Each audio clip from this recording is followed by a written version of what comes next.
Hey guys, welcome to another video. Today I'm in the center of Moscow on Lubyanka Square. Here you can see the 2019 Christmas decorations in front of the old KGB building here in the center.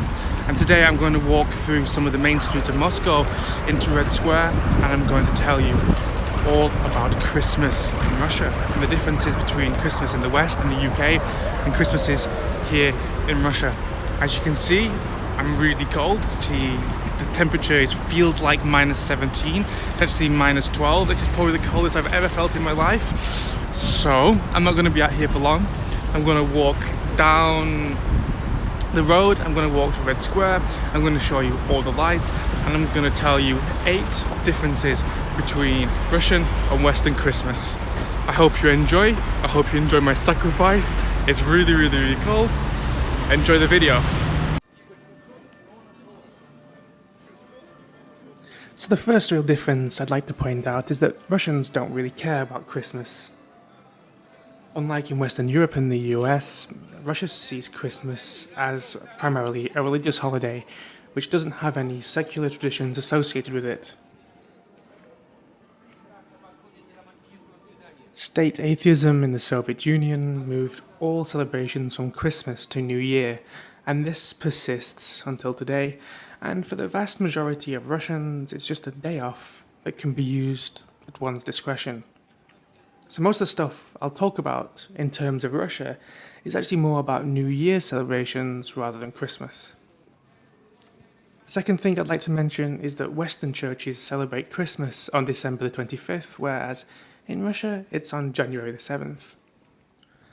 When the rest of the world changed its calendar, the Russian Orthodox Church refused to, and because of that, all Christian celebrations in the Russian Orthodox Church are a few days behind those in the West.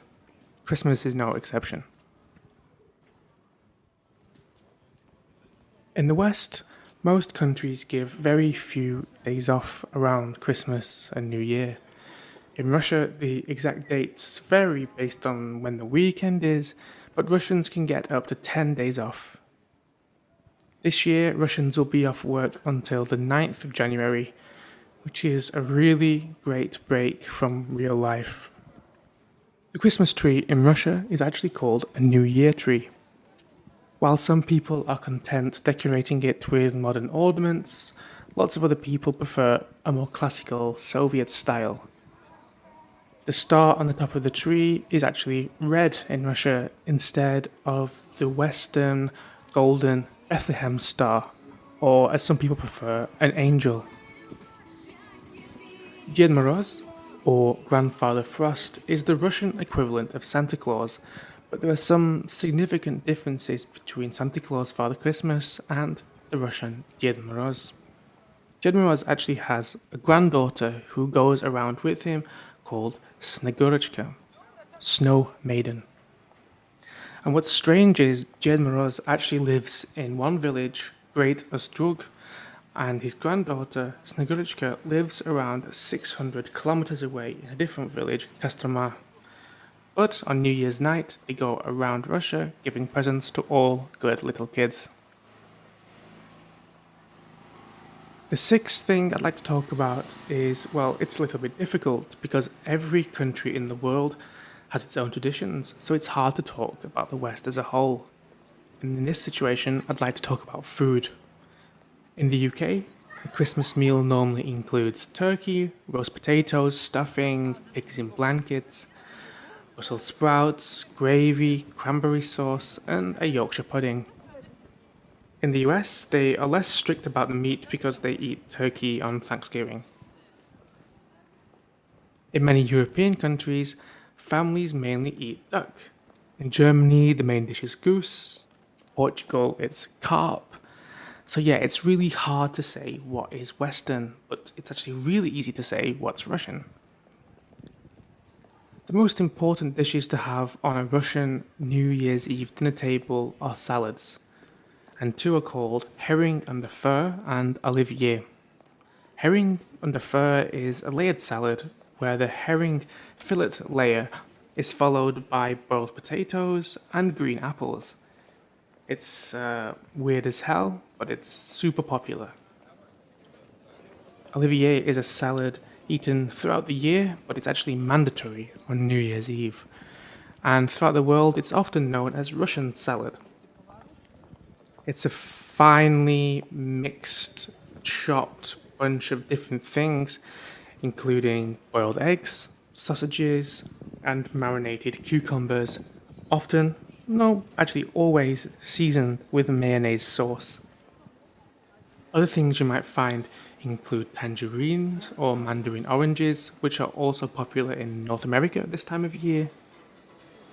Caviar on the New Year table is a symbol of wealth and brings Russians hope that the next year will be a year of abundance, so that's often there. You'll also often find pickled cucumbers, mainly for an accompaniment with vodka. Another side salad often found is a beetroot salad known as vinaigrette, which is from France. Something else you might find is halajets. Halajets is jellied meat, otherwise known as aspic in English. I personally think it's disgusting, but it's really popular here. And basically, it's meat set into jellied fat and is often eaten with mustard. These foods are, of course, accompanied with a drink, in most cases champagne, which is almost compulsorily served to be drunk at midnight when the clock strikes 12. The seventh difference between Western and Russian Christmas is what exactly happens at New Year, and I just referred to it in the previous one. In the West, it's very, very common at New Year you find someone close to you, or you picked someone before to make sure you stand next to them at midnight and you give them a kiss. In Russia, that's not really a thing. People crack open a bottle of champagne and enjoy a glass. So yeah, the kissing is definitely a Western thing. And the final difference between Russia and the West is Christmas movies. And well, in the UK and the USA, people tend to watch movies from a broad selection of classics. Gremlins, The Grinch, The Nightmare Before Christmas, Elf, Love Actually, Home Alone, Die Hard, etc. In Russia, there's also a bunch of movies which are incredibly popular, such as The Carnival Night, Morozko, and Magicians. However, there's one Christmas movie which stands out above them all, and that's called The Irony of Fate. The Irony of Fate is almost compulsory watching on New Year's Eve. The film is widely regarded as a classic piece of Russian popular culture and is traditionally broadcast in Russia and almost all former Soviet republics every New Year's Eve. The popularity of this movie is similar to It's a Wonderful Life in the USA.